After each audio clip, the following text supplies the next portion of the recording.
I watched as my daughter destroyed the last of our family's memories, the wedding album torn piece by piece, until nothing was left but scraps of a life I had fought for. She called it guilt bait, said it was time to let go. But what she didn't know? I wasn't ready to let go of the woman I used to be. And when she pushed me too far, I fought back, not with anger, but with the truth. All right, before we dive into this crazy story, do me a favor. Subscribe and tell us where you're watching from. She tore the past into scraps, so Kate carved her future into court filings. The crackle of broken glass echoed like a threat beneath Kate's heels as she moved through her kitchen, trying to focus on the roast. But the chill wasn't coming from the oven. It came from Lindsay's stare, flat, impatient, and slightly wine-glazed. You said you wanted to be part of the wedding, Lindsay snapped, setting her fork down with a thud that rattled the edge of Kate's porcelain plate. Well, here's your chance. The venue wants half up front. I figured you could write the check. Jake didn't say anything at first. He just sat back, swirling his whiskey, watching. His usual move, let Lindsay throw the match, then act surprised when something burned. Kate forced a small smile, folding her napkin into her lap. Your father and I saved for years, sweetheart. That money's for security, not parties. I can help with the dress or maybe the catering, but you're unbelievable, Lindsay cut in, pushing back her chair. Do you know how embarrassing it is to beg the venue coordinator for extra time? Jake's parents are covering the rehearsal dinner. His mom even offered to help with decor. But you're hoarding dead man's money, Jake finally chimed in, voice low and casual. It's not like we're asking for all of it. Just a little help getting started, Kate. Your father would have wanted, Kate began, but the sentence collapsed. It always did now. Lindsay rolled her eyes, standing. He's been dead 10 years, Mom. Maybe it's time you stop acting like he's gonna walk through the door and pat you on the back for being frugal. Kate looked at her daughter, really looked, and saw nothing familiar. Her late husband's warmth didn't flicker behind Lindsay's eyes. No trace of the girl who used to beg for ice cream before dinner or fall asleep with fairy tale books on her chest. Just cold calculation and expectation. Dinner ended without dessert. Jake excused himself to make a call outside. Lindsay claimed she had a headache and left a half-full glass of wine sweating on the table. Kate cleared the plates alone, each clang of ceramic a punctuation mark in a sentence she didn't remember agreeing to write. It was after midnight when she noticed the light on in her office. Kate had always kept the door locked, but now it stood slightly ajar. A tight knot formed in her stomach. She walked in slowly, eyes scanning the room until they landed on the wastebasket. Shredded photos. Dozens. Her breath caught as she knelt down. There it was. A slice of her wedding day, half of her face, and the corner of Tom's tuxedo, torn clean through. Another scrap showed their honeymoon in Vermont, their arms wrapped around each other in front of a lake that no longer existed in Google searches, damned and forgotten. Every piece smelled faintly of firewood and dust, memory soaked in ink and time. Kate's hand trembled as she pulled out the rest of the album, or what was left of it, ripped from its binding and dumped unceremoniously like it was junk mail. She heard footsteps behind her and turned. Lindsay stood in the doorway, arms crossed, face unreadable. You always act like those photos mean something, like they prove you had a perfect life. Newsflash, Mom, he's dead. And those pictures? They're just dusty guilt bait. Kate opened her mouth, but Jake appeared behind Lindsay, laughing. Didn't think you'd miss him. Hell, I figured you kept him around to guilt trip anyone who sat too long in that room. No apology. No flicker of remorse. Just smirks and entitlement. Kate rose slowly, every movement deliberate, her fingers wrapped around the largest, clearest piece. Tom's smile frozen in a jagged sliver of glossy paper. She didn't speak, didn't trust her voice not to betray the rage, or worse, the grief. Lindsay and Jake left a few minutes later, the front door shutting with a careless thud. Kate stood motionless until the sound of their car faded into the night. Then, without a word, she gathered the torn photos in both hands like broken glass she was willing to bleed for. She stepped into her office, closed the door softly, and turned the lock. Inside, the air was still. Her father's old filing cabinet sat in the corner, its key hidden beneath a drawer liner. Kate bent down, retrieved it, and slid the drawer open. The manila folders inside were untouched for years. Divorce decrees, real estate documents, and nestled between them, something she never thought she'd need again. A legal pad with Tom's name scribbled in the corner and the title, Trust Fund Protections. She pulled it free, along with a blank folder. Her fingertips rested on the cover, and for the first time in years, Kate smiled, tight, bitter, and with purpose. Kate sat beneath the yellow glow of her desk lamp, a halo of torn memories strewn across the mahogany surface. Each photograph trembled slightly under her fingertips, not from a breeze, but from her own steadying breath. Scotch tape, a bone-handled letter opener, and a pair of silver-rimmed reading glasses lay beside her like surgical tools. The past wasn't bleeding, but it was broken. She started with the clearest fragment, her wedding portrait. Tom's grin was only half intact, the smile that used to calm her in storms, now jagged with a tear through his cheek. Kate lined up the seams slowly, like stitching skin, whispering, "I'm sorry," every time the tape crinkled over his face. Her hands moved with reverence, smoothing the film over images of dances, toasts, shared cake smears, and sunburnt honeymoons. But what cracked her open wasn't the photos, it was the handwriting. In faint blue ink, tucked into the border of one candid shot, Tom at the grill during their first July 4th as newlyweds, he'd scrawled, "First fire I lit for you, Katie. Always will." Kate's hand covered her mouth. Her shoulders hunched forward as if she were folding into herself. Her chest ached in a way that made breathing feel like betrayal. Lindsay hadn't just torn through images, she'd sliced open a sacred vein. Footsteps approached down the hallway, bare feet, soft and slow. Margot appeared in the doorway, wrapped in an oversized hoodie, her curls wild from sleep. She took one look at the desk and sucked in a breath. "Jesus," she whispered, stepping closer. Did Lindsay do this?" Kate nodded, her voice a gravel scrape. "She said they were guilt bait." Margot blinked, then leaned closer to inspect the slivers of tape, the precision of the rips. Her fingers hovered over the fragments, then curled into fists. "That wasn't careless. That was surgical." Kate didn't look up. "I don't think she's angry with me. I think she just doesn't care." Margot swallowed, hard. "Then maybe it's time you stopped caring what she gets." Kate reached into the bottom drawer of her desk and pulled out a thin black folder, her will, notarized years ago when Tom first got sick.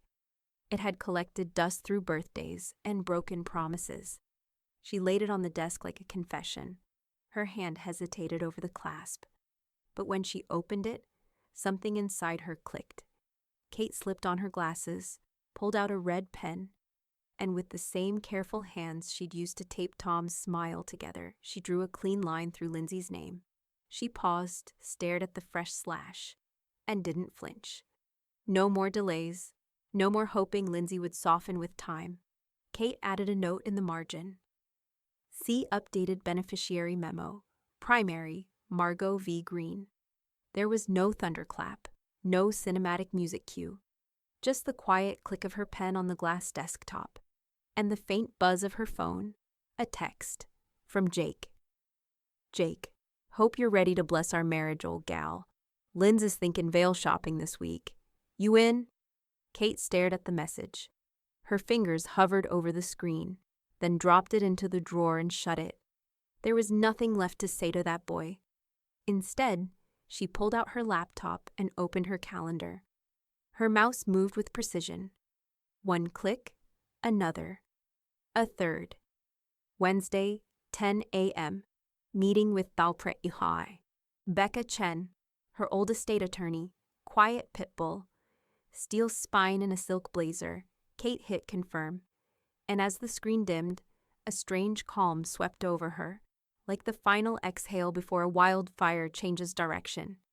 The silence in Becca Chen's office was sharp enough to cut glass. Sunlight poured in through a narrow window, striping the cherrywood desk between them like prison bars. Kate sat upright, fingers laced tightly in her lap, watching the attorney flip through the folder she'd brought, every page meticulously marked, every decision already living in her gut. Becca set down the paperwork and looked up. "You sure about all of this?" Kate met her eyes with the calm resolve of someone who'd already walked through fire, barefoot. "I'm not just disinheriting my daughter, Becca. I'm drawing a line through the version of me they think I am." Becca nodded once, slowly. Her silver pen tapped lightly against the edge of the desk. "Walk me through what changed." Kate's voice came soft but razor-edged. "They destroyed my wedding album, called my memories guilt bait." Jake laughed while Lindsay stood there and said it didn't matter because Tom's dead. Becca didn't flinch. She'd heard worse in her years litigating fractured families. But the way Kate said erased hit differently. She leaned in. "This isn't just about money," Kate continued. "It's about erasure.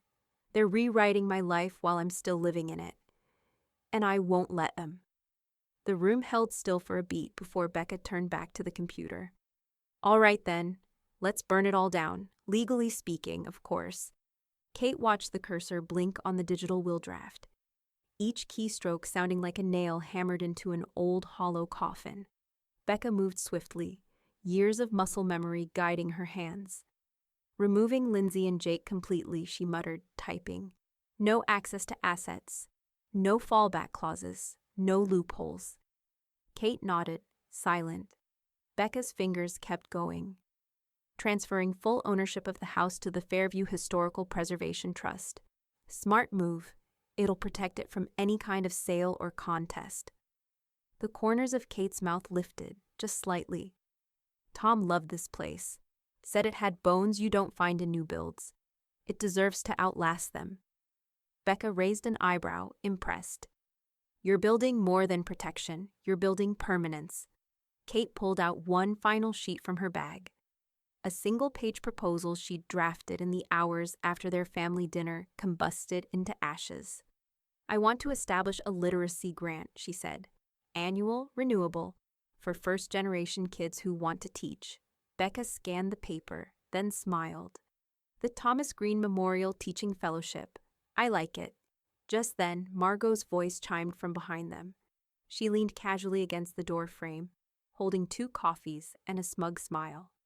"I knew you were up to something good," Margot said, handing Kate her drink. "Let them have a wedding. You're building a legacy." Kate took the cup, warmth soaking into her palms. She felt grounded again, like she wasn't just reacting anymore. She was steering. Becca wrapped up the edits and printed a fresh copy of the will. Kate signed each page without hesitation, her pen strokes steady and bold. The documents were slid into a sleek folder and set aside for notarization. "Anything else?" Becca asked, opening her laptop one last time. Kate shook her head. "I think," Becca's brows pinched. "Hang on." She pulled up Kate's property record and scrolled, her expression changing with each click. Her voice flattened. "Kate, did you authorize any liens on your home recently?" Kate's spine straightened. "Number, of course not." Becca turned the screen toward her. There it was, filed 3 months ago under a business entity Kate didn't recognize. Eaglewood Ventures, LLC, the listing read.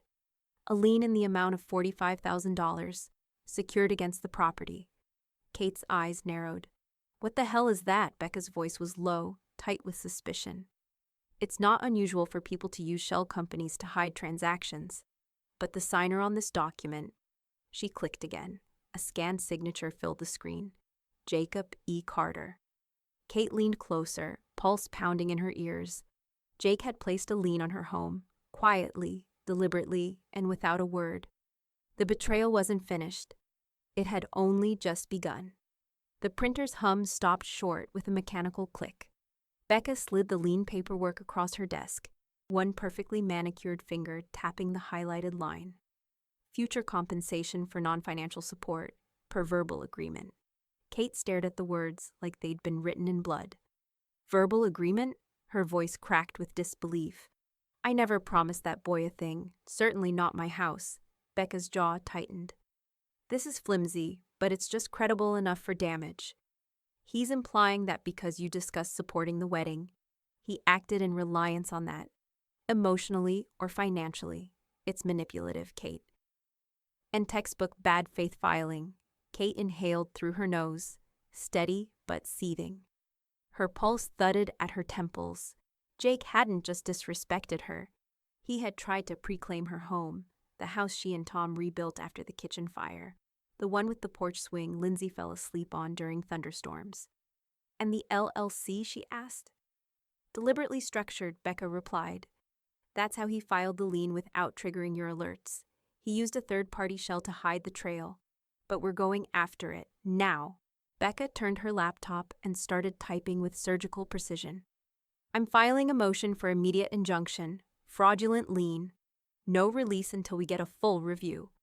And I'll push for a temporary freeze on any financial activity Jake's involved in, especially joint accounts with Lindsay.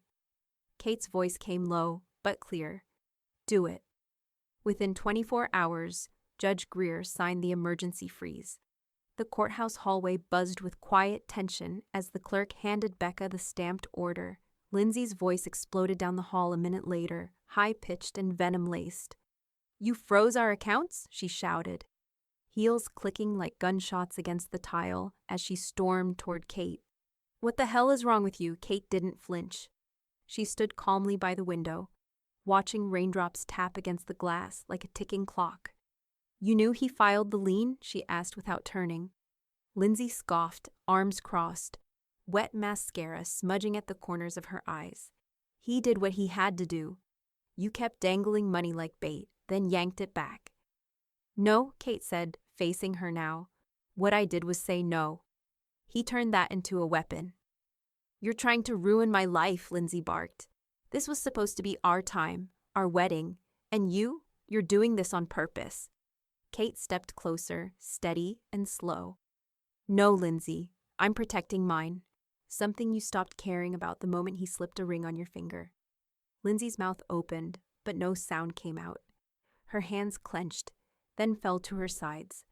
Becca emerged from the courtroom with a folder in hand. We're moving forward with discovery. We'll need full bank statements from both of them. This lien won't stand, but we need to prove malice. The air between them grew dense, the kind of quiet that warned of something still coming. Becca handed Kate a copy of the order, then turned to leave. But a woman from the courthouse clerk's office intercepted them in the hallway with a thick white envelope. Catherine Green? She asked. Kate nodded cautiously. You've been served, the woman said, holding out the envelope like a loaded weapon. Kate took it and opened it slowly. The subpoena stared back at her in stark black type. Request for appearance. Property dispute hearing. Filed by Lindsay Carter. She'd taken it to court. Not Jake, Lindsay. Becca leaned over to scan the top page, her brow creasing. They're contesting your ownership claim. She's citing detrimental reliance. Kate blinked. Meaning? Becca looked up, tone clipped. She's arguing that you misled them into believing the house was part of their future, that she planned her life around it, and now you've pulled the rug. Kate swallowed hard. Her daughter wasn't backing down. She was going to try and take the house. The courtroom air was cold. Dry, recycled air that clung to Kate's skin like the breath of a machine waiting to judge her. The bailiff's boots echoed off polished floors. Wood creaked under every nervous shuffle, but Kate sat still, hands folded in her lap, the hem of her navy blazer pinned to her knees like armor. She wasn't scared. She was done being scared. Across the aisle, Jake leaned toward Lindsay and whispered something, smug grin stretching across his face. Lindsay's jaw was set tight, lips painted like she was walking a red carpet instead of trying to steal her mother's house. Their attorney, some slick-haired man in an ill-fitting suit, looked at them like they were a pair of anxious trust fund kids, which Kate realized they were. Judge Greer entered, robe flowing like a wave of finality. He glanced once at Kate, then at Jake, then down at the case file. Docket number 118-B, Carter versus Green. Property dispute based on oral agreement and reliance claim. Let's proceed. Becca stood calm as ever, her heels silent against the tile. Your Honor, we'll be submitting new evidence. Clear and direct proof of document tampering involving a fraudulent lien filed by Jacob Carter. Kate's chest fluttered, but not with nerves. With certainty, Becca handed over a folder, then tapped her laptop. The screen behind the judge came to life. A side-by-side comparison appeared. One document scanned and filed by Eaglewood Ventures, and another an email Kate had forwarded, showing the original version without Jake's name or signature. Note the file metadata, Becca said smoothly. Jake Carter's device was the origin of the digital submission. Not a third party. He filed it directly. Jake shifted in his seat. Lindsay shot him a look that could have melted steel. Becca continued, clicking to a zoomed-in signature line. We also obtained a handwriting sample from Mr. Carter when he endorsed a rehearsal dinner receipt last month. Here's the overlay. The signatures didn't just match. They screamed forgery. Judge Greer's eyebrows rose. Mr. Carter, do you have a response? Jake cleared his throat. It wasn't forgery. I had verbal confirmation. Kate said she'd help us. Kate stood. Her voice cut clean through the room. I never promised my house. I said I'd help with catering, once. After that, it was silence, until I found a lien on my title and a threat on my front porch. The courtroom held its breath. Becca nodded. With the court's permission, my client would like to read a letter written by her late husband, Thomas Green. It pertains directly to the intent and legacy of the property in question. Judge Greer waved a hand. Proceed. Kate unfolded the letter from a plastic sleeve. Worn, yellowing, but intact. Her hands didn't tremble. Katie, if you're reading this, it means I'm gone. And you're still in that old house with the crooked banister and the cracked garden stones. I hope you are. I hope you're still filling it with books and tea and stubborn love. This house is ours. It belongs to our memories, to every thunderstorm we watched from the porch swing, to every argument we ever resolved over burnt toast and wine. Don't ever give it away unless your heart says it's time. Not even to Lindsay. A pin could have dropped in that courtroom and been heard like a gunshot. Judge Greer leaned back slowly. Thank you, Mrs. Green. Jake opened his mouth to object, but Becca raised a finger. And finally, Your Honor, we submit testimony from Mr. Carter's former employer, who states under oath that Jake was fired for falsifying business expenses just 4 months ago. That pattern speaks loudly. The silence that followed was less shock and more shame. Lindsay looked like she wanted to disappear. Jake looked cornered. For once, he had no smirk. Judge Greer cleared his throat. I'm ruling in favor of Catherine Green. The lien is void. The plaintiff's claims lack sufficient evidence and are built on deception. This matter is resolved.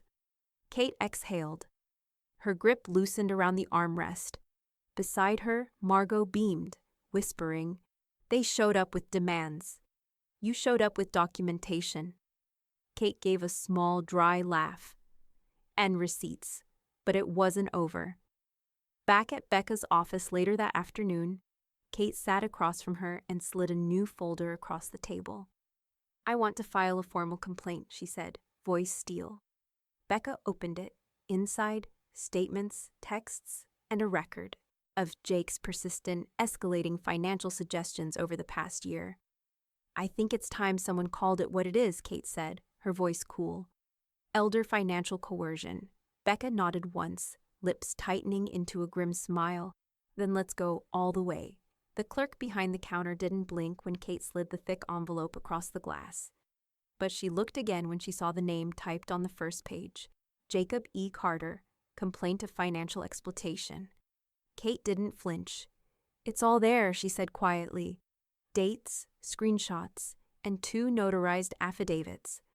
The woman nodded and stamped it without a word. One sound, final, loud, and official. It echoed in Kate's bones more than any wedding vow ever had. Later that day, inside Becca's office, everything moved fast. Pages spread like cards across the long table. Texts from Jake subtly referencing future payoffs. His offhand jokes about Kate being loaded. Lindsay's increasingly pushy messages about account access, investment suggestions, and frequent reminders that retirement meant redistribution. Kate had printed them all. Becca flipped through the stack with practiced precision. "You've built a rock-solid case for coercion," she said. "And with the hearing transcript from last week, we're not just filing a complaint. We're filing for protection." Kate's brows lifted slightly. "Protection?" "A court-ordered freeze on any further contact with your financials. Bank accounts, wills, trusts, the house. Anything they could potentially influence, even emotionally." Becca straightened the papers, her voice firm. "We need to wall them off from your life, permanently." It was a strange feeling, relief tangled with sorrow. Kate hadn't imagined this future, but she had no intention of letting them script it for her anymore. The motion was filed within 36 hours. Judge Greer read it personally, and just like that, the freeze expanded. A temporary protective restriction over the entirety of Kate's estate. Nothing moved without her signature. Nothing accessed without court oversight. Jake didn't speak publicly. He didn't have to. His silence cracked louder than words when his own investors started pulling out. It began quietly, a postponed meeting, a scheduling conflict, a silent divestment. Then came a LinkedIn update from one of his co-founders, taking a different direction. Within a week, 3 backers had ghosted entirely. Jake's startup began to bleed out, not from lawsuits, but from the sudden smell of liability. Meanwhile, Lindsay was hemorrhaging online. Her Instagram stories turned from curated wedding photos to long, bitter rants delivered through shaky phone camera videos. "If you're a parent and you're watching this," she snapped in one, eyes red-rimmed, hair half-curled like she'd given up mid-effort. "Remember this. You owe your kids. You brought us into this world. And if you're lucky enough to have money, that's not a gift. It's reparations." Kate watched the clip once, then deleted it from her inbox and poured herself a second cup of tea.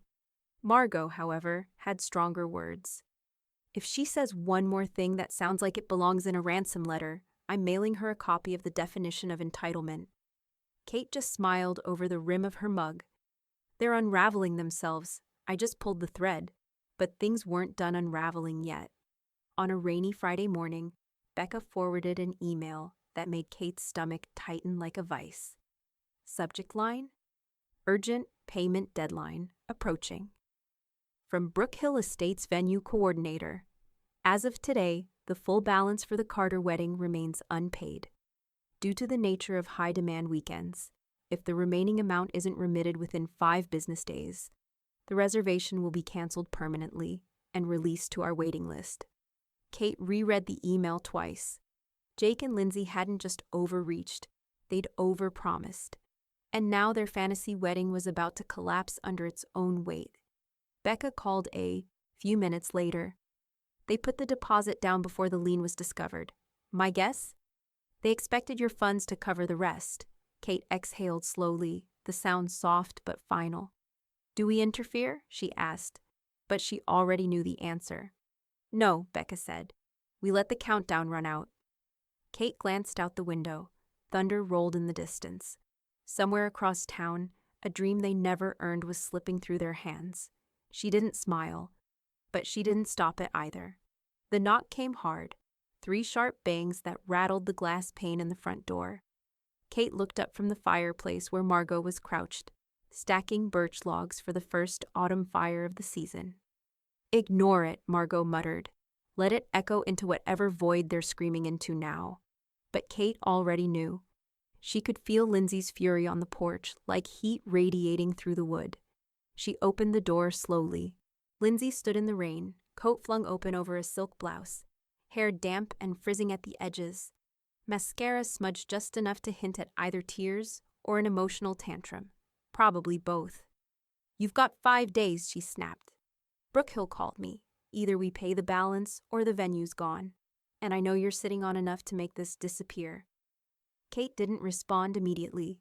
She studied her daughter's face, searching for the girl who used to cry over lost science fair ribbons and sneak into her room after nightmares. That girl wasn't there, just a stranger wrapped in entitlement. "Come inside," Kate said quietly, stepping aside. Lindsay entered, dripping rain onto the hardwood, heels clicking with the urgency of someone who still believes she could control the narrative. "I don't need a lecture," she said, before Kate could speak. "I just need you to stop acting like this is about punishment. It's a wedding, not a war." Kate walked to the dining table where a folder waited. She slid it across the wood with deliberate calm. Lindsay picked it up, confused. Her brow furrowed as she opened it, and froze. The updated will, Becca's letterhead in the top corner, page after page of clean legal language. Her name, once listed second after Margot's, now gone. She flipped through the pages like she could will herself back into the lines. "You can't do this," she said, voice tight, eyes darting across the pages as if searching for clerical error. "I already did," Kate said, folding her arms. 3 weeks ago, Lindsay looked up, the folder hanging limply in her hands. "Why?" she whispered. Kate took a breath. "Because you stood by while he lied. Because you let him file a lien on my home and tried to use me like a bank account you could shame into compliance. And because when I said no, you brought me to court." "I was desperate," Lindsay snapped. "You don't know what it's like trying to hold everything together when your own mother is trying to destroy it." "I wasn't trying to destroy anything," Kate interrupted, firm now. "I was trying to survive it." Lindsay's mouth opened, then shut. She looked around the house as if she might see ghosts. Her childhood trailing through the hallways, her father's memory still soaked into the walls. But she didn't cry. She shoved the will back into the folder. "You'll regret this," she muttered. Kate didn't move. "I've regretted too much already. This won't be one of them." Lindsay turned sharply and stormed toward the door, water still clinging to her heels. She stopped just long enough to glance back. "You've replaced me." "No," Kate said. "You removed yourself." The door slammed. The house went quiet again. Margot stepped out from the kitchen, screwdriver in hand. "She gone?" Kate nodded. "For now." Margot tilted her head toward the foyer. "Time," Kate sighed. "Time." They changed the locks before sunset. Margot tossed the old keys into the fireplace, where they hissed and spat under the flames until they turned to ash. That night, as Kate set the tea kettle on the stove, headlights flared in the driveway again, slow, deliberate. Margot peered through the blinds. Seriously? She brought backup? But it wasn't Lindsay. It was a man in a gray windbreaker with a leather satchel over his shoulder. He climbed the steps, knocked twice, and held up a white envelope. "Catherine Green." Kate stepped onto the porch and nodded. "You've been served," he said. "Countersuit, emotional distress." The envelope was heavier than it looked. So was the betrayal inside it. The envelope still sat on Kate's kitchen table the next morning, unopened like a bomb with a decorative seal. The scent of scorched metal from the burnt keys lingered faintly in the air. Outside, rain whispered against the windows, but inside, the silence was war-thick. Margot broke it. "You want me to open it?" Kate shook her head. She slid her thumb under the edge and unfolded the summons herself. Her eyes moved slowly over the bold lettering, the phrases circled in red ink. "Undue hardship. Intentional emotional cruelty. Pattern of manipulative behavior resulting in psychological trauma." Lindsay and Jake weren't just desperate now. They were rewriting history, dressed in legalese. Kate read the paragraph twice, 3 times. The language was florid, hollow. Sentences built on sand. Jake's fingerprints were all over it. Drama wrapped in strategy, with just enough falsity to sting. The kind of thing that, to the untrained eye, might look real. Becca arrived within the hour. "Reputational harm," she read aloud, jaw clenched. "They're positioning you as the aggressor, and they're trying to drag your name through enough mud to make a settlement look like a mercy." Kate didn't respond. She just reached into her desk drawer and pulled out a worn accordion folder. labeled neatly in her late husband's handwriting. Records: Lindsay Green, 2006 to 2019. Inside were bank statements, tuition checks, health insurance receipts, birthday deposits, all signed, all organized, all years before Jake Carter ever darkened her doorstep. Becca gave a slow, impressed nod. You didn't just support her, you carried her. Kate's voice came soft but firm. And they say, I never gave enough. That afternoon, Margot uncovered something darker. She'd been sifting through old group chats and photos for anything that might show Jake's behavior over time. What she found was a string of screenshots from 2 months before the engagement, messages between Jake and one of his groomsmen. Jake, if I can get past the old woman, it's smooth sailing from there. Jake, she's the last obstacle. After that, the inheritance opens up. Jake, trust me, once I lock it down, she won't have the fight left in her. Margot printed the texts and laid them gently on Becca's desk. He wasn't marrying Lindsay, he was acquiring her. Becca stared at the pages, then picked up the phone. We're attaching this to our response. Judge Greer's not going to miss what this really is: financial predation in formal wear. By the time they stood before the judge again, the courtroom was buzzing. Local press had started sniffing around. High-conflict family estate battle always made a good headline, especially with wedding photos still floating around online. Kate walked in composed, gray coat over navy slacks. No makeup, but eyes steady. Across the aisle, Lindsay dabbed at dry eyes, hair curled tight, the way Kate once did for her piano recitals. Jake sat rigid, lips pressed into a line, a man trying to read the room and stay 2 steps ahead. Judge Greer looked down at the case file, then up at Jake and Lindsay. I've reviewed the complaint, he said flatly, and I'll be candid. This isn't a legal document. It's vengeful fiction. Jake stirred. Lindsay opened her mouth. You accuse your mother of cruelty, Greer continued, while simultaneously asking for financial restitution. You claim reputational damage, while your own social media shows you boasting about an upcoming luxury wedding, funded in part by the person you say traumatized you. Becca rose smoothly. We'd like the entire suit dismissed with prejudice, and we reserve the right to file for defamation if this continues. Greer didn't hesitate. Granted. Jake muttered something to Lindsay under his breath. She didn't respond. She just stared at the floor. As they left the courthouse, Kate didn't gloat. She didn't speak. She simply offered Margot her arm and walked out, shoulders square beneath the weight she no longer carried. But just as they reached the parking lot, Becca's phone buzzed. She froze, scanned the message, and looked up sharply. It's a tip, she said. From someone on Jake's legal team. He falsified part of the prenup. Kate blinked. Falsified? Becca nodded, jaw set. Which means if we can prove it, the wedding isn't just at risk. The marriage itself could be. The scanned image glowed on Becca's laptop, pixelated just enough to hide the sloppiness, unless you knew what to look for.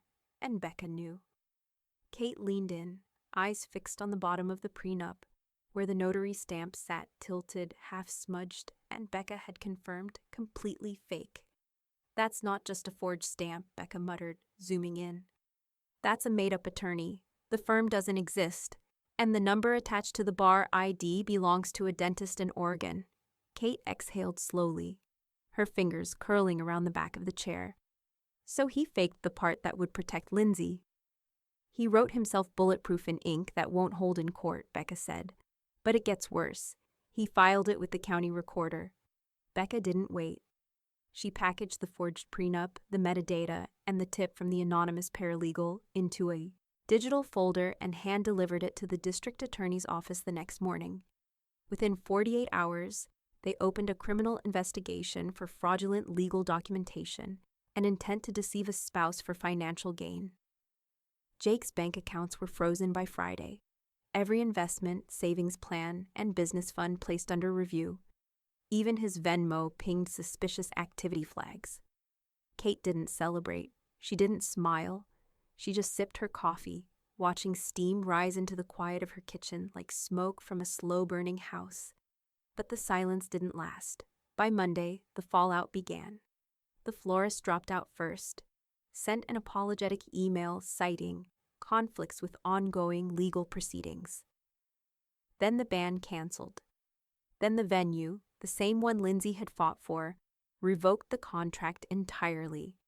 They cited pending civil and criminal inquiries and refunded only half the deposit. Lindsay's Instagram account went dark, and then, at dusk, her car pulled into Kate's driveway. Margot stood up from the couch, ready to intercept, but Kate raised a hand. Let her come. The front door opened slowly. Lindsay stepped in, looking like a ghost in designer jeans, makeup streaked, hair undone, her voice barely a whisper. I didn't know, she said, about the prenup. I thought he had everything in order, that he was protecting us. Kate didn't answer. She moved to the sideboard, opened the drawer, and pulled out a copy of her own prenup. Signed by Tom 28 years ago. Its edges yellowed but every line intact. She handed it to Lindsay without a word. Lindsay scanned it, tears pricking at the corners of her eyes. You and Dad had one? Yes, Kate said. We signed it because we loved each other enough not to need it, but smart enough to know the world could change us. Lindsay's voice cracked. I don't know who Jake is anymore. Kate sat down slowly. I do. He told me who he was when he filed a lien on my house. You just didn't want to hear it. I don't know where to go, Lindsay whispered. Kate's eyes were cool, clear. You destroyed a marriage I once had. By mocking it, by tearing up the memories that made it real. And now you want me to fund yours? Lindsay's lips parted, as if a rebuttal was forming, but it died before it found breath.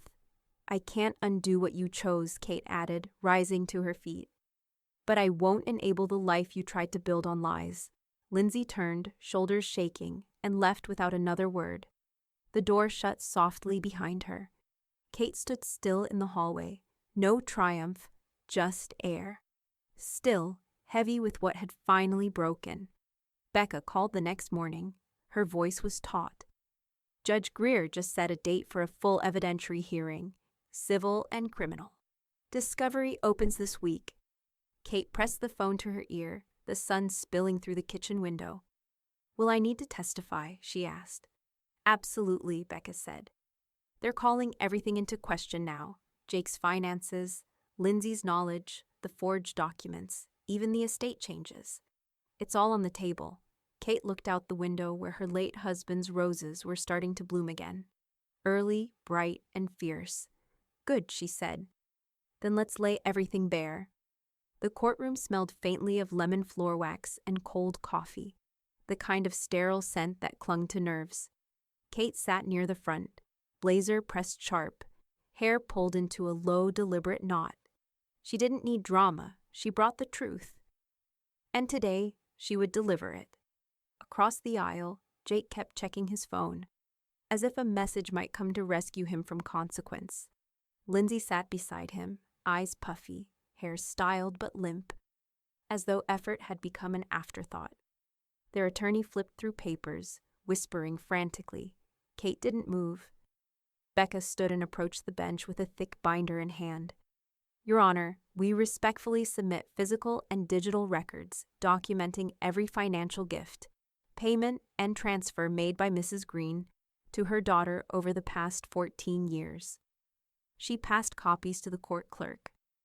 A second assistant wheeled a projector to the center aisle and fired it up, the bulb casting sharp light across the room. The first slide filled the wire. Screen, 2009, $12,742 tuition to Braemont Community College. Then another, 2012, emergency appendectomy, covered in full, $18,390.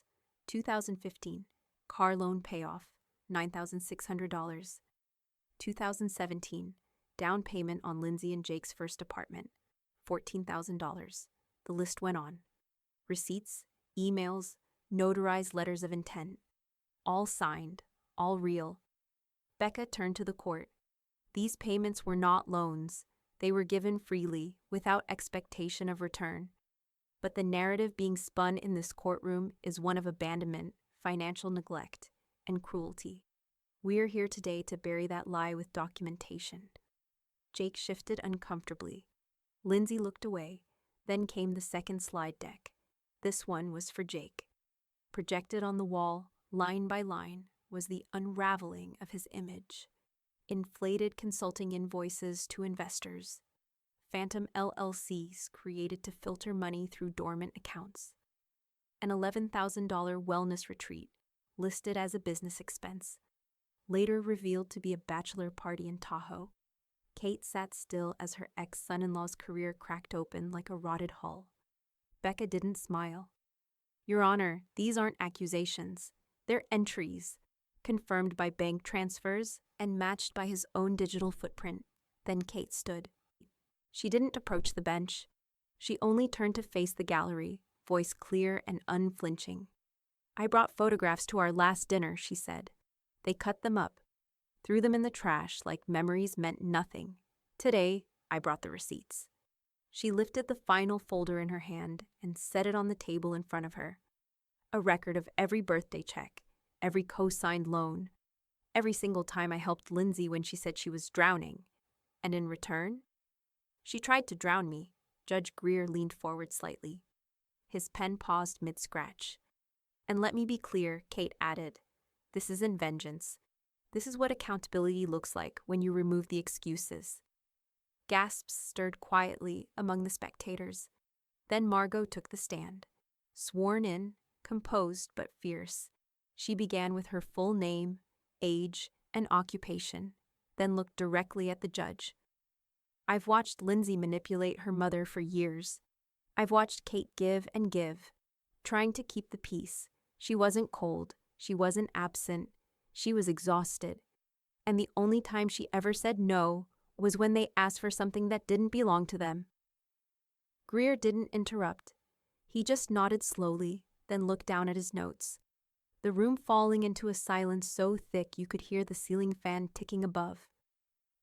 When Margot stepped down, Kate looked at her and nodded once. It was the first moment that felt like breath in days. Judge Greer closed the file in front of him. "This case," he said quietly, "has become less about property and more about people, specifically their choices, their motives, and their moral center." His eyes moved from Jake to Lindsay, then finally to Kate. "What I've heard here is a war of character," he continued. "And character, unlike money, can't be fabricated." A hush fell over the room. "I will deliver my ruling soon," he said. "But make no mistake, this court sees through the curtain." He struck his gavel once, clean and final. Kate didn't exhale until the doors swung shut behind him. But her heart was already bracing, because the real judgment hadn't come yet. The courtroom was standing room only. Sunlight filtered through the tall windows, casting long, pale shadows across the polished floor like watchful eyes. Kate sat in the front row, spine straight, fingers clasped gently in her lap.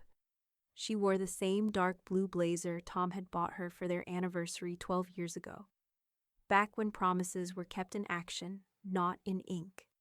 The tension in the air was thick as Judge Greer returned to the bench, the weight of his robe dragging slightly behind him like gravity itself. He adjusted his glasses and looked over the courtroom. The gavel had not yet fallen, but the silence was heavier than wood. "I've reviewed the evidence," he began, voice level. "All of it, from the financial documents to the forged prenuptial agreement. And this court has come to a final conclusion." Lindsay leaned forward. Jake sat stock still, hands balled into fists at his knees, his jaw ticking every few seconds. Kate didn't move. She didn't blink. "First," Judge Greer said, turning a page, "all civil claims brought against Catherine Green by Lindsay and Jacob Carter are hereby dismissed. The court finds no basis for undue hardship or emotional harm, and instead finds ample evidence of manipulation, coercion, and calculated deception on the part of the plaintiffs." A murmur rippled through the gallery. Jake shook his head, eyes narrowed. Lindsay sat motionless, as if her body had frozen around her.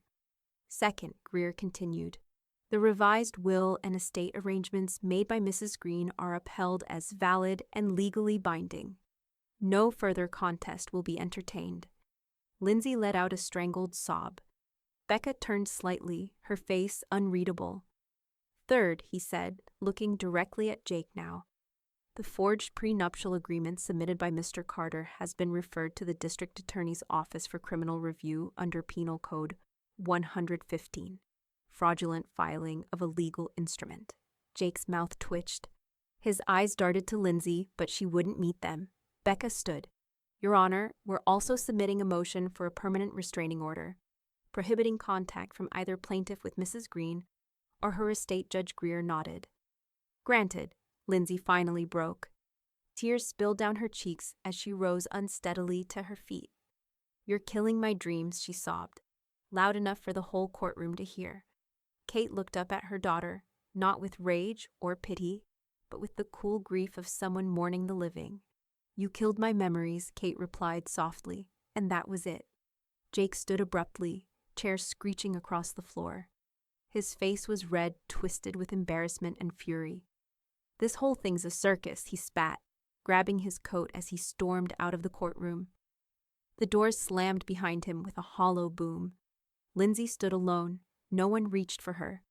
Judge Greer struck his gavel once. Court is adjourned. Kate didn't stand right away. When she did, she didn't rush. She walked slowly, deliberately, each step echoing like punctuation marks on the sentence she'd spent months writing in silence.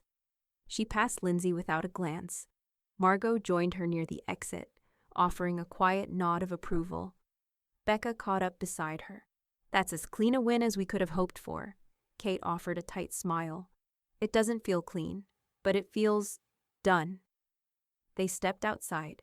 The day had turned crisp, the breeze tugging gently at the hem of Kate's coat, and for the first time in months, her lungs filled all the way. No court order could bring back what Lindsay had torn, but no court order could take away what Kate had protected either. As they reached the parking lot, a man in a gray pea coat approached cautiously, holding a folded notepad and a press badge around his neck. Mrs. Green, he asked gently. I'm with the Tribune. We've been following the hearings. Would you be willing to sit down and talk? Maybe share your side of what really happened? Kate looked at him for a long beat. Then she opened her car door and paused, because maybe, just maybe, it was time to let the truth breathe. The headline broke just before dawn, bold against a pale background on the front page of the Fairview Tribune.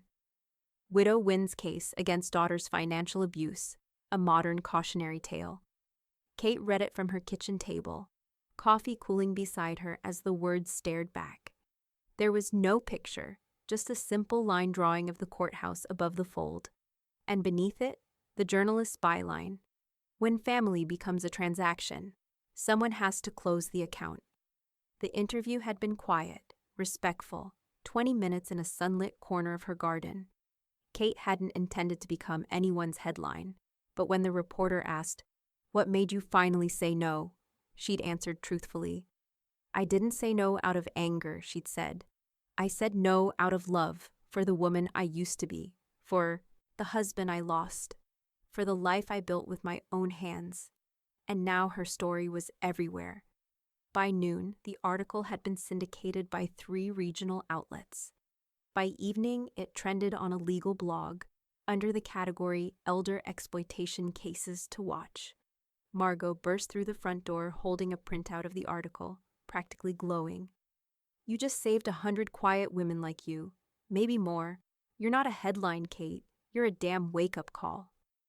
Kate smiled faintly, but kept her eyes on the paper. There, in clean type, were the exact phrases she'd fought so hard to make real. Documented evidence, verifiable support, proven coercion, upheld estate rights. No spin, no sensationalism, just truth laid bare like stone under bright light. "Do you regret doing the interview?" Margot asked, crouching beside her chair. Kate shook her head. "Number. If someone reads this and decides to protect themselves sooner, then I'll have done more than just survive." That evening, Becca called. "You're officially famous in legal circles," she said. I shared the article with the National Elder Law Alliance. They're already asking if you'd consider speaking at a summit next year. Kate laughed, dry but real. Let me learn how to sleep through the night again first. Fair, Becca said, but I meant what I said. What you did matters. But the ripple effect wasn't all applause. Online, screenshots of Lindsay's now deleted Instagram rants circulated fast. Comments flooded beneath them. Imagine suing your mom after she paid your tuition. Bridezilla meets inheritance fraud. Netflix, are you watching? Parents owe love, not blank checks. Lindsay tried to fight back, posting a long, teary video late one night about misunderstandings and media bias. It barely stayed up an hour before it was screen recorded and taken apart frame by frame. Kate didn't watch it. She didn't need to. The truth was already public. But the final blow didn't come from a newspaper or a comment thread. It came 2 days later in the form of a stiff, impersonal email, forwarded to Becca and CC'd to Kate. Subject: Wedding reservation. Brookhill Estates. Dear Ms. Carter and Mr. Carter, due to non-payment and unresolved legal matters, your scheduled reservation for October 14th has been canceled in full. As per our policy, your deposit is non-refundable. We wish you the best in your future endeavors. Becca texted a screenshot of the email to Kate with a single word: done. Kate read it 3 times. Not with glee, not with revenge, just closure. The sound of birdsong drifted through the open kitchen window. Somewhere down the street, a child's laughter rang out, mixing with the faint rustle of wind in the trees. And for the first time in a long time, Kate felt the world moving again, without needing to push it forward. She folded the newspaper, placed it neatly in the drawer where she kept Tom's letters, and exhaled the last of the fight from her lungs.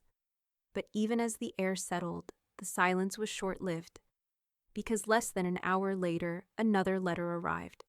This one with a state seal Kate hadn't seen before, an invitation, and it wasn't to a wedding. The week the wedding was supposed to happen, Fairview bloomed in spite of the wreckage. Dogwoods burst white against the crisp autumn sky. The air smelled of bonfires and turned earth, and for the first time in weeks, the sun seemed more forgiving than cruel. But not for Lindsay. Kate read the news like someone flipping slowly through a crumbling book. First, the venue cancellation made its way to the social pages of the Tribune. Then the caterers posted a cryptic but pointed message on their website. We reserve the right to refuse service in cases of fraud, non-payment, or legal disputes. A day later, the florist filed a formal complaint in small claims court, itemizing unpaid invoices down to the final boutonniere.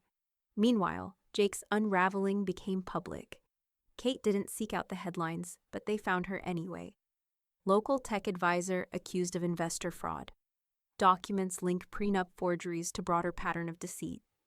The state began sniffing around his ventures, and by Friday, one of his co-founders went on record to confirm Jake had falsified projections for their last funding round. Lawsuits followed. So did subpoenas. And then, in a move that could only be described as panicked desperation, Lindsay tried to elope. Margot got the call from Ruby, Lindsay's younger cousin. They showed up at the courthouse, Ruby whispered through the phone, but Jake left. Just walked out. Said he needed time to think. Left her crying on the steps in a white dress she probably hadn't even finished paying for. Kate didn't flinch. She was standing in her backyard, pruning back the hydrangeas before the frost came in. She didn't stop moving, just clipped another branch and let the silence answer for her. Later that night, she sat alone in the study, soft jazz playing from a crackling record player, a mug of tea warming her palms. She hadn't spoken to Lindsay since the courtroom. She hadn't needed to. The world had done what she never could. It revealed the rot they tried to bury beneath velvet and vows. Becca stopped by briefly, papers in hand, her usual calm tinted with satisfaction. Final trust documents, she said. It's all locked now. No loopholes, no access. Everything goes to Margot when the time comes. And the literacy grant starts accepting applications next month. Kate signed without hesitation, her pen gliding smoothly. It felt less like cutting ties and more like sealing a vault. As Becca packed up, her phone buzzed. "You've seen this?" she asked, flipping her screen toward Kate. A blurry courthouse photo. Lindsay sitting alone on the front steps, wedding dress bunched awkwardly around her, mascara streaking down her face like melting ink. Jake nowhere in sight. "No," Kate said, "and I don't need to." The fall of the wedding didn't make Kate feel triumphant, just empty. Like a chapter had closed with too much white space between the lines. But the world wasn't quite finished with its twists. It was a Monday afternoon when Ruby called again. "I thought you should know," she said, her voice low, cautious. "Lindsay tried to get into your house." Kate froze mid-step, the garden glove still damp with soil clutched in her hand. "When?" "Yesterday. She said you were out of town, claimed she was retrieving personal items. But I was walking my dog and saw her trying the back gate. She had a duffel bag. I don't know what she was after, but she didn't look stable." Kate's voice dropped. "Did she get in?" Number Margot's new locks held. "And the neighbor saw me watching, so Lindsay took off." "Fast. Just figured you should know." Kate thanked her and hung up slowly, the air thick in her throat. She walked through the house, each step deliberate, past Tom's photo on the mantel, past the wedding album she had taped back together, now safe behind a locked cabinet, past every piece of herself that Lindsay had once held and broken, and she turned the bolt on every single door because there was nothing left for Lindsay here. And if she wanted to break into something now, she'd have to break into her own conscience first. The chime from Margot's phone wasn't one Kate had heard before. Low and sharp, not the usual soft ping of a text or reminder. It came while they were sitting on the back porch, late afternoon sun flickering through the trees, 2 cups of chamomile between them and the quiet hush of October settling in. Margot's face darkened instantly. "What is it?" Kate asked. Margot turned the phone around. "Motion sensor, rear gate. Look." The footage played grainy but clear. Lindsay, in a hooded sweatshirt, crouched low by the garden fence. She carried a small bag, eyes scanning around like a thief who already knew they didn't belong. Kate didn't speak. She didn't move, but her fingers gripped the mug so tight the ceramic groaned. "She waited until she thought you'd be gone," Margot muttered, standing up. "But my cameras caught the whole thing." She jimmied the latch and was halfway through the yard before the lights hit her. Another clip auto-loaded, this one showing Lindsay startled, looking straight up at the security camera. Her face froze, then vanished into the blur of trees. Becca came by the next morning. Kate handed her the footage on a flash drive. She didn't need to say anything. Becca nodded and filed the paperwork within hours. By evening, a trespass warning had been issued, and within days, the final injunction was in place. Lindsay Carter was legally barred from the property for life. No access, no contact, no claim. Her name was etched off the map of the estate, not just in trust documents, but in court-ordered ink. Kate didn't cry. She didn't rage. She simply changed the locks again, quietly, firmly, permanently. And Lindsay? She disappeared. No Instagram updates, no location tags, no desperate video rants. She faded from view the way fire does once the oxygen is gone, fast, without sound. Weeks passed. The house grew colder, quieter. The trees outside dropped their final gold leaves, leaving only the bare honesty of winter branches. Kate didn't go out as much. Her steps slowed. Her hands, once steady with letters and clippings, now trembled when she reached for the tea kettle. But she smiled more, oddly, soft, knowing smiles. She had nothing left to fear. One morning, while filing end-of-year paperwork, she met Becca at her office downtown. The windows faced the courthouse, the same one where so much had unraveled. Becca laid out the final estate adjustments, but Kate handed her something else. A sealed envelope.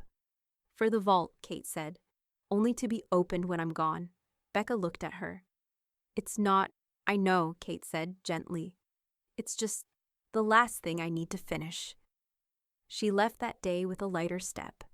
That night, she found herself sitting in the attic for the first time in years, surrounded by the scent of dust, cedar, and old paper. Tucked beneath a stack of yellowed playbills and her husband's college notebooks was the album. The one Lindsay had tried to destroy. Kate had pieced it back together over quiet nights, one photograph at a time. Some were patched with tape, some corners still torn, but the faces smiled the same. Tom at the grill, the porch swing at dusk. Their hands intertwined, her eyes unguarded. A life she had lived without apology. She ran a hand over the worn cover. The next day, she walked it into the Fairview Historical Archive, wrapped in tissue and tied with twine. The curator, a woman no older than Lindsay, looked surprised. "This is beautiful," she said softly. "You're sure?" Kate nodded. "It belongs somewhere people can remember what mattered."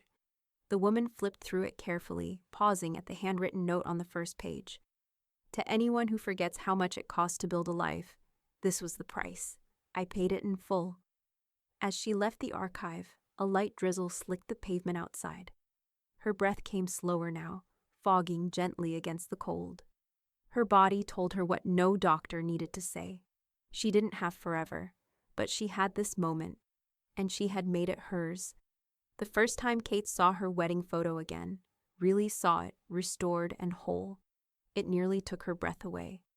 The scan was cleaner than she remembered, the colors richer. Tom's smile, fully intact, stretched across the monitor in perfect black and white, not a single tear in sight. The photo lab had worked quietly, respectfully. It took weeks of digital recovery to stitch together the fragments she'd painstakingly reassembled by hand, but here it was, glowing from the screen like a ghost she'd finally made peace with. "Ready for upload?" the curator asked gently and beside her. Kate nodded. "Ready." The final click sent the image into the Fairview Digital Archives, tagged under Domestic Americana 1980s, Personal Histories, Love and Legacy. It didn't just sit in a folder. It opened the door to an exhibit. A month later, the Fairview Local History Museum launched a feature titled Love and Legacy, The Life She Protected. Glass cases held enlarged versions of Kate's recovered wedding photos, along with notes from her restored album, handwritten letters between her and Tom, and a copy of the will that had become the centerpiece of a very public reckoning. Visitors stood quietly before each image. They didn't ask if she'd exaggerated. They didn't question if she'd gone too far. They simply read the caption beside the final photo. This image survived after being torn apart by someone who called it worthless. It was preserved by the person who remembered its value. That same week, Kate wrote a letter, not for the press, not for her legacy, but for other mothers. It began with a sentence that burned into the paper. "Sentiment is not stupidity." She wrote it longhand, in careful script, the way she used to write holiday cards when Lindsay still called her mama. Page after page poured from her, not with rage, but with precision, warning women not to confuse silence with grace, not to let guilt pass for gratitude, not to hand over their dignity under the guise of love. The letter was printed in a local magazine, then shared, then reprinted across the state. Within weeks, 3 counties passed expanded protections for elderly estate holders, requiring early verification steps for interfamily asset transfers and mandatory fraud training for notaries. Kate never gave a speech. She didn't have to. Her story did the speaking. Months passed. Winter eased into spring. The house, once fortress and battleground, softened too. By summer, it was something else entirely. Becca and Margot helped convert it into a scholarship-funded writer's retreat, just like Kate had dreamed up in the margins of her journal after Tom died. The kitchen still smelled like steeped black tea and lemon rind. The library now held old copies of her college-lit books, donated by the dozen.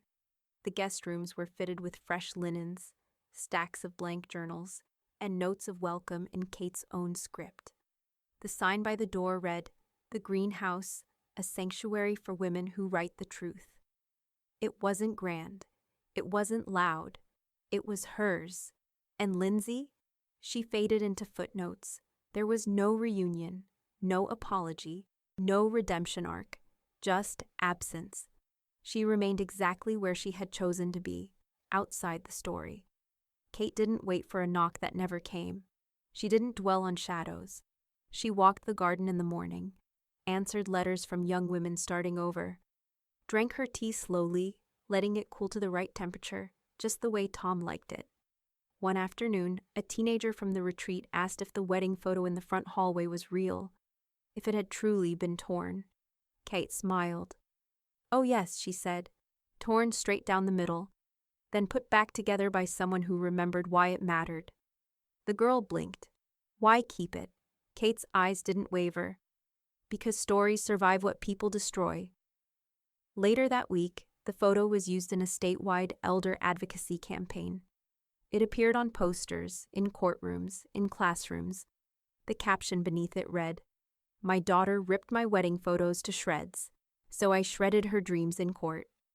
Kate approved the line herself, because sentiment wasn't stupidity, it was history, and she had written hers in a permanent ink.